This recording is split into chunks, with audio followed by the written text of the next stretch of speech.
मत दुखा कभी किसी गरीब का दिल, वह भी रो देगा। अगर लगा ना ऊपर वाले को बुरा तो जड़ से खो देगा।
बेटा तू स्कूल चला जा।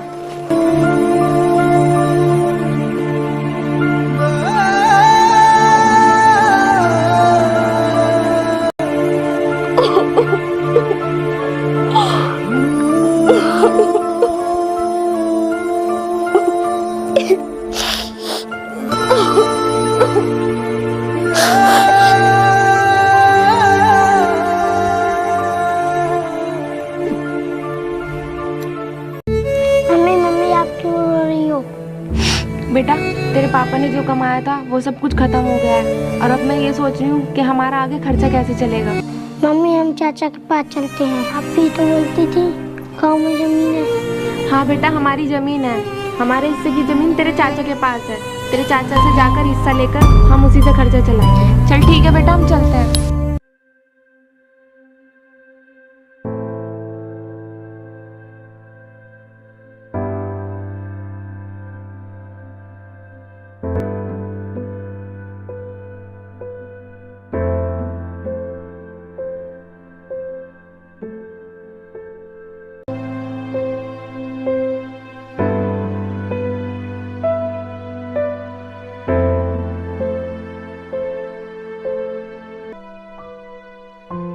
चाचा मुझे घुमाने ले चलो, मुझे आइसक्रीम खानी है।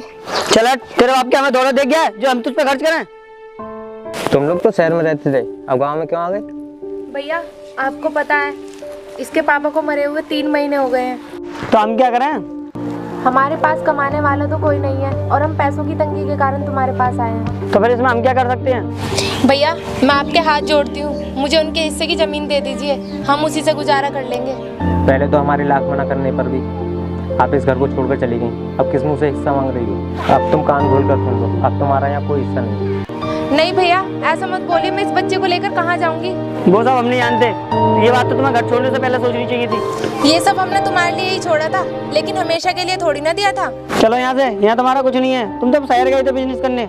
बिजनेस में उन्हें घाटा हो गया था, वह उस सदमे को बर्दाश्त नहीं कर पाए और उन्होंने आत्महत्या कर ली। तो हम क्या करें? यहाँ तुम्हारा कोई हिस्सा नहीं है, चले जाओ यहाँ से। ऐसा मत बोलिए भाई साहब, इस बच्चे का इस दुनिया में आपके सिवा है ही कौन? हमें हमारे हिस्से की जमीन दे दीजिए।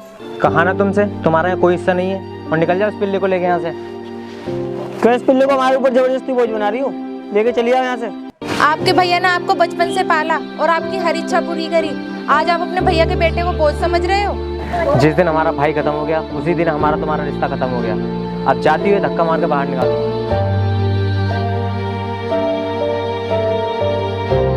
भगवान के लिए ऐसा अनर्थ मत कीजिए प्लीज। चल चल निकल यहाँ से। चाचा, आप मेरी मम्मी को धक्का क्यों मार रहे हो? तू भी निकल इसके साथ यहाँ से, तेरा हमारा कोई रिश्ता नहीं है। तुम लोगों के पास दिल नहीं, पत्थर है। तुम अपनी विधवा भाभी और इस मासूम बच्चे पर बिल्कुल भी तरस नहीं आ रहा। आज तुम्हारे भाई की आत्मा को बहुत दुख हो रहा होगा। कौन सी भाभी, कौन सा भतीजा? चल निकल यहाँ से, और ज्यादा बेइज्जती कराएगी क्या? अब बहुत हो गया तुम्हारा नाटक, चलो निकलो यहाँ से।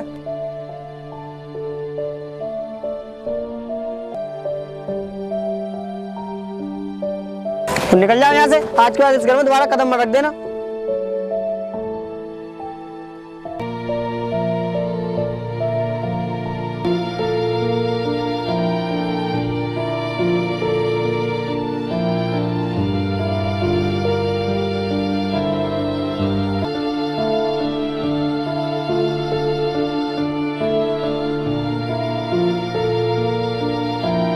अरे बेटा, तुम तो स्कूल गए थे, फिर कैसे आ गए वापस? मेरे कपड़े गंदे हैं, सर ने मुझे भगा दिया। मेरे बच्चे, कोई बात नहीं, तू घर पर ही रहकर पढ़ाई करना और मैं तुझे पढ़ाऊंगी। मम्मी पापा होते तो मुझे नए कपड़े जरूर दिलाते। आज मुझे स्कूल से वापस नहीं आना पड़ता। बेटा, किस्मत का लिखा हुआ कोई नहीं बदल सकता, और मुझे लगता है कि अब हमारे बुरे दिन शुरू हो चुके हैं और अब तुझे इसी उम्र में सब कुछ सहना और सीखना पड़ेगा, क्योंकि हमारे इससे भी ज्यादा बुरे दिन आने वाले हैं। मम्मी, मैं सब कुछ सहन कर लूंगा। बेटा, तू यही रह, मैं कहीं काम मांगने जाती हूँ, और तेरे लिए नई ड्रेस का भी इंतजाम करना है ना। तू बैठ जा, आराम कर।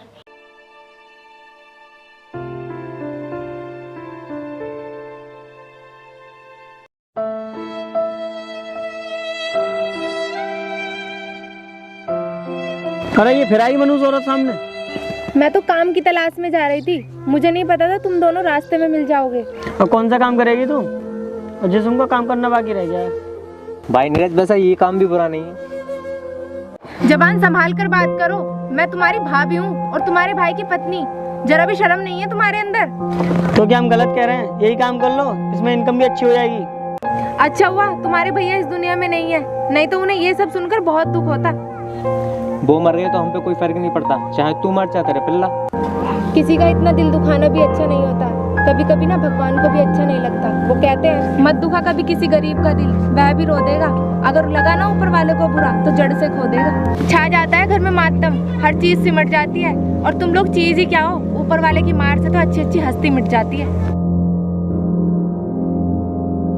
तुम लोग इतना गिर जाओगे मैंने कभी सोचा नहीं था। तुम एक विधवा औरत पर हाथ उठा रहे हो।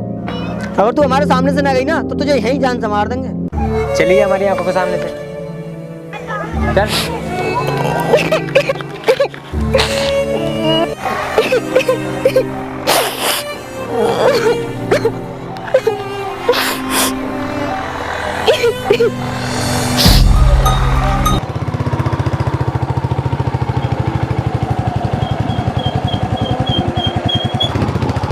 कल्लू यार रोक, इस औरत को तो हमने कहीं देखा है, काफी दुखी लग रही है। सर आपने पहचाना नहीं, ये अपने पुराने पार्टनर की बीवी है जो इस दुनिया में नहीं है अब। अरे यार मुझे याद आया, ये अपने बच्चों को कैसे पालती होगी, इतनी सी कम उम्र में विधवा हो गई। सर हमें इसकी मदद करनी चाहिए। इसके पति के बहुत एहसान है हम पर, कई बार बिजनेस डूबने से बचाया था उसने। इन सबको यही लगता है कि उसने आत्महत्या की थी। हम दोनों को बचाने के लिए उसने अपनी जान दे दी। सर हम दोनों को इसकी मदद करनी चाहिए। तुम ठीक कह रहे हो। भाभी जी रुको। जी आप कौन? मैंने आप लोगों को नहीं पहचाना। आपके पति हमारे दोस्त थे और बिजनेस में भी पार्टनर थे। उस बिजनेस ने ही तो उनकी जिंदगी छीन ली। अगर वो बिजनेस नहीं होता तो शायद वो आत्महत्या ना करते। भाभी जी आपको किसने बोला कि बिजनेस में लॉस हो गया? उनकी मौत तो एक हादसा थी। भाभी जी, आपके पति हमारे बिजनेस में 50% की पार्टनर थे। हमारे बिजनेस के लिए अच्छा प्रॉफिट हुआ है। मैं आपको 50% देने के लिए तैयार हूँ, आगे आपकी इच्छा। और आज से भैया की जगह पे आप मेरे पार्टनर हो। अच्छा भाभी जी, मैं चलता हूँ।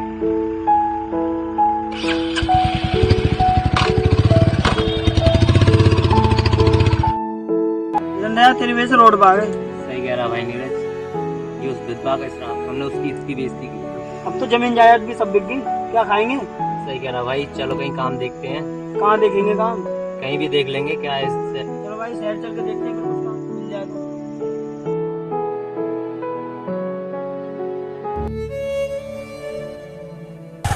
अरे नीरज, भाभी। अरे रुकी देखो।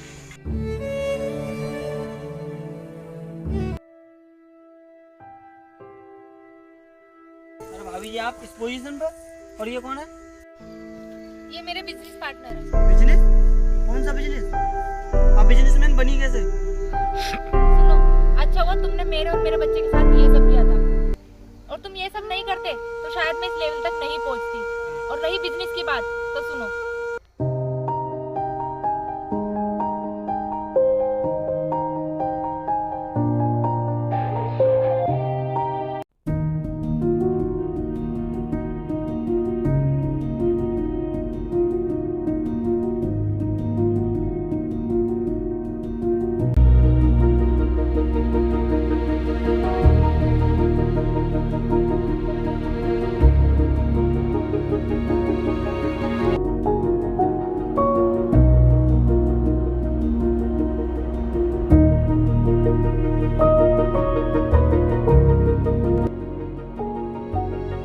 प्लीज हमें माफ कर दो, हमें अपनी गलती का एहसास। हाँ भाभी, हमें अपनी गलती का बहुत ज़्यादा पछतावा हो रहा है।